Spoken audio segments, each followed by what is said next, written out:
on the area you're in, the majority being in favor of one or the other, depending on the area. But at the very least, most of them were mixed. I said, if that's the case, look what he's doing. You have a couple of texts, multiple texts, where Paul makes his point. And the point he's making is that the Torah is the basis for his argument. Because that's the only text he had. So he can make a logical argument for his point, but at the end of the day, if he wants to tie it to a text, he's going to have to tie it to the Torah or to the prophets, to the Hebrew Scripture. But I'm specifically focusing on the Torah. Here's an example. 1 Corinthians 9. Paul wants to talk about remunerating those who are ministering in the synagogue, who are teaching. So he says, look, it's the logical thing to do to help those and remunerate those who are teachers and to provide for them. And then he quotes Deuteronomy 25:4. Do not muzzle the ox while it's treading out the grain. In a similar context, in another book, Paul uses the same verse when he's talking about remuneration of those who teach. He says, do not muzzle the ox while it's treading out the grain. So here he is quoting Deuteronomy 25:4. Now, if I'm a Gentile and the Torah doesn't apply to me, first of all, it would be foolish of Paul to use a text to which I don't find authoritative. I would just say to Paul, hey, sorry, nice for you to quote that text to me, but it means it has no authority basis in my life. Therefore, your argument and the premise upon which your argument is based is null and void because I don't accept your authority of the text you're using.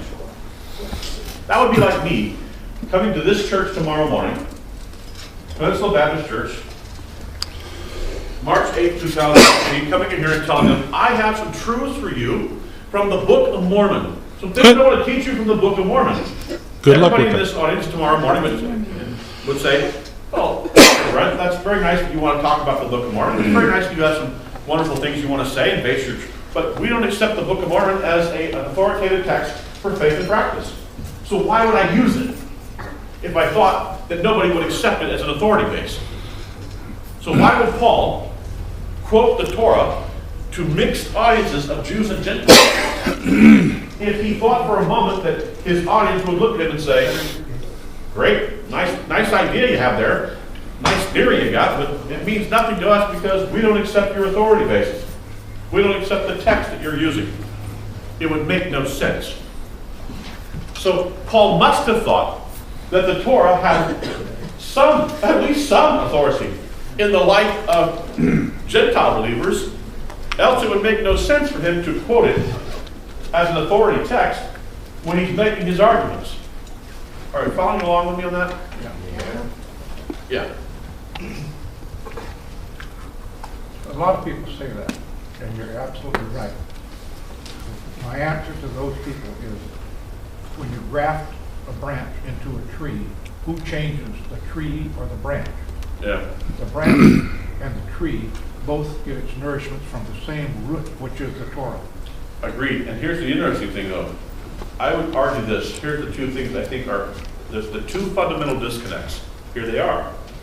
Most Gentile Christ believers do not see themselves connected to the Israel of God. They think that they are a separate entity, that Christianity is a separate identity and a separate entity. But they accept Paul, and Paul Well, they accept Paul, yeah, and they think that Paul changed things, that Paul started Christianity. The second thing is that, and here's the really subtle one, it's even more subtle than the first one, is that when you talk to Gentile Christ believers, most of them do not think that Yahweh and Yeshua are connected.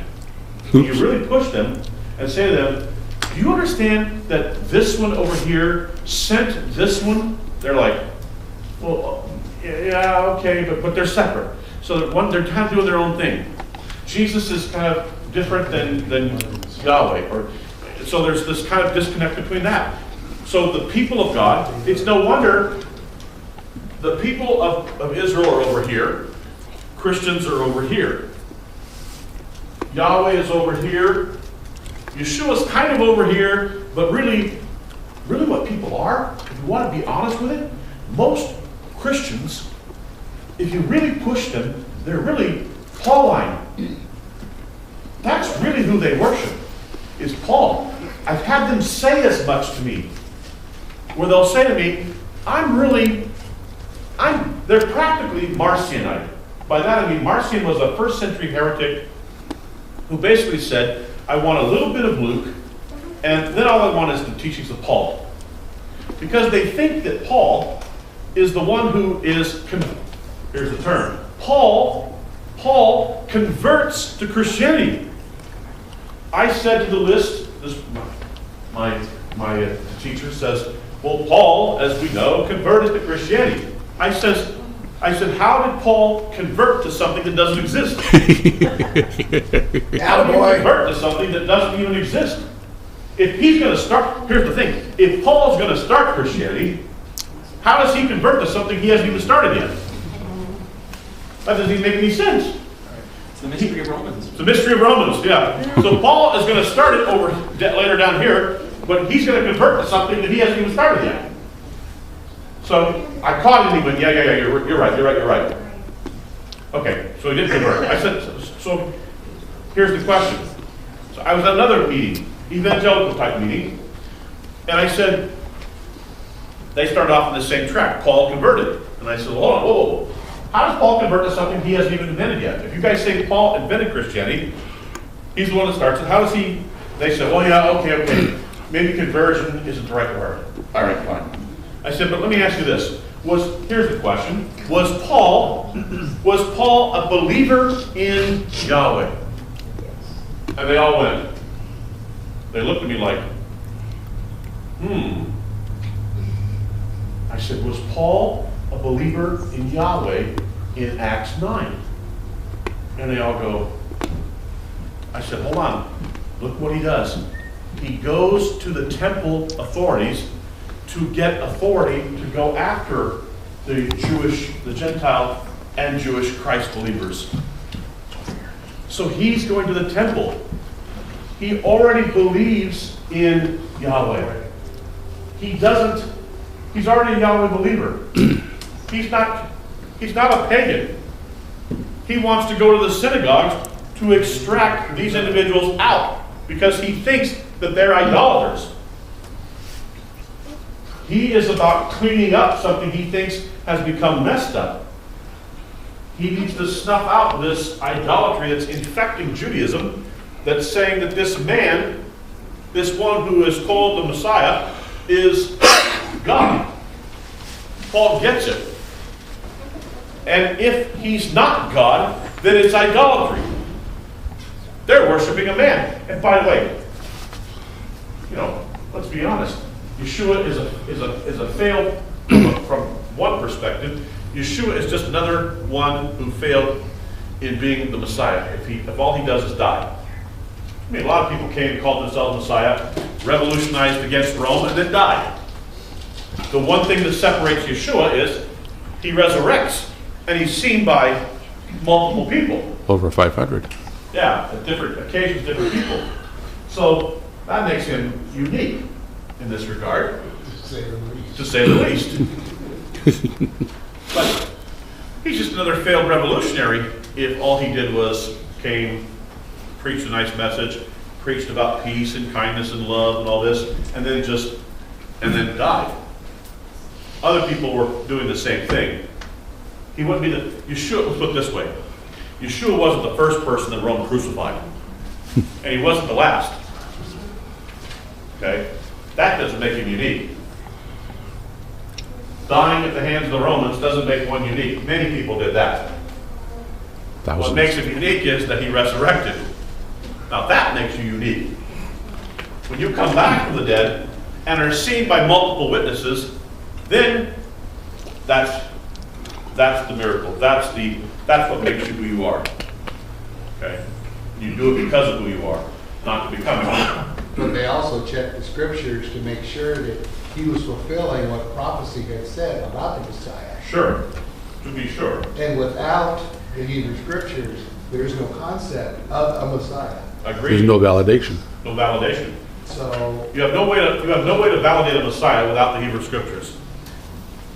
absolutely no way to validate. You have no prophecy. That concept's not there in other faiths. You know, you've got Buddha, well, his tomb's there, his bones are there. You got Muhammad, he's got a tomb, you know. When it comes to the Messiah, there were certain criteria that had to be followed, and that's why many of them would say he's blaspheming, because they didn't feel he met some of those qualifications. You know, it wasn't just they didn't feel like he was the Messiah. It was that Right. he didn't meet certain standards in their eyes. They're right. Right. So the question is this: is Christianity really following Christ, or is Christianity really following Paul? Either. I don't think it's following either one. Sometimes they're not following either. They're following how they've Constantine. interpreted They've been Paul. following how they interpret Augustine Paul. and Jerome and But when you actually look at what Paul says and view Paul holistically, if nothing else, here's why I think you have another difficulty. On 5 different occasions in the book of Acts, 5 different occasions with 5 different leaders, Paul, under oath, that's the key too, under oath, says that he is a Torah observant individual, that he has not violated Torah, that he is meticulous in his observance. So, and he's a Pharisee. Not was a Pharisee, is a Pharisee. So 5 times in the book of Acts, under oath, Paul testifies that he is a Torah observant individual, that he has not violated the commandments. So if Yeshua is going to pick this man, if Yahweh is going to pick this man, Paul, who is a Pharisee, to spread the understanding of Messiah, he's not going to pick an individual who's anti-Torah, and so thoroughly immersed in Torah is Paul, that there's no way that it can't bleed out into what he teaches. It just does. Everything he teaches is enveloped and soaked in Torah, because that's all he's got. For instance, go read Ephesians. Here's a classic example. Ephesians, 1st and 2nd Corinthians, Galatians, Ephesians. Look at Ephesians chapter 6.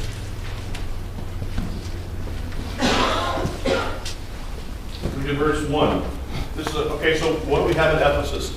Is Ephesus Jewish Christ believers, Gentile Christ believers, or mixed? It's a Probably mixed. Look what he says. Children, obey your parents in the Lord, for this is right. That's his first argument. Now look how he backs it up. Honor your father and your mother, which is the first commandment with promise, that it may go well with you and you may live long on the earth. Now, here's what's interesting. If you read the Hebrew scripture, it says that you may live long in the land. And it was talking about Eretz Israel. Paul here expands it to Ephesus to say that it may be well with you and you may live long on the earth. Not just in the land, but on the earth. Okay? But he's quoting from the 10. Honor your father and mother. Children, obey your parents' Lord. So Paul can command them imperative. Children, obey your mom and your dad. Your parents, first of all. Then he quotes, honor your father and your mother. That would tell me he's actually talking to the dispersed Jews, because he's reinforcing no matter where you are, Torah is still applicable to you. That's what many people assert, and they may be right, that the majority. This may be an interesting way of viewing Paul. I think sometimes that Paul is addressing primarily Gentiles.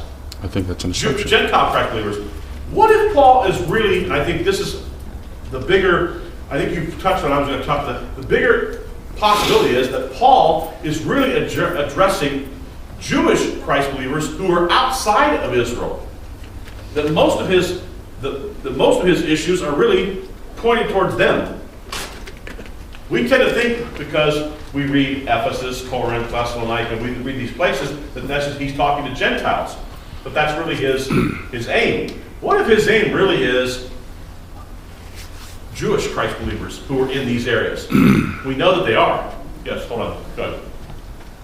One thing I think that leads to confusion, those in dispersion, in the, however you say it, were not all Jews. The True. Jews were from the tribe of Judah. I agree. There's 11 other tribes out there, Right. and that's who Paul went to. He just didn't go to the Jews. I agree. I'm using the anachronism Jews. Generic. So to be accurate, here's Yeah, what we but have. right. To be accurate, here's what we have. In the Gentile community, that confuses them I agree. because So they here's, think everybody's a Jew. right, here's what we have.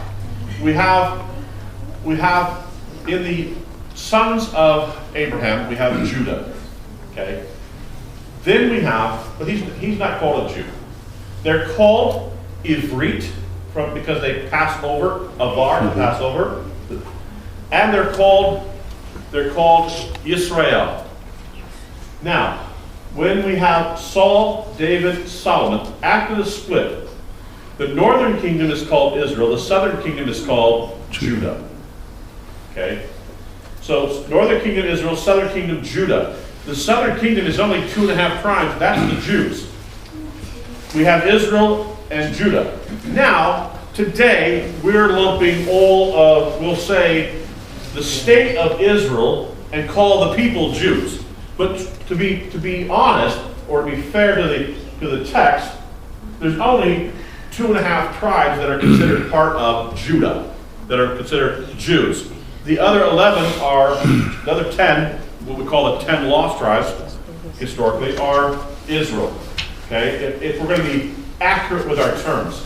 Now today we're lumping the 10 lost and the 2.5 in the southern kingdom as Jews, but really, anachronistically, we're doing that. But it's the term now when people say Jews, and they mean whoever you are, Israel. Yeah.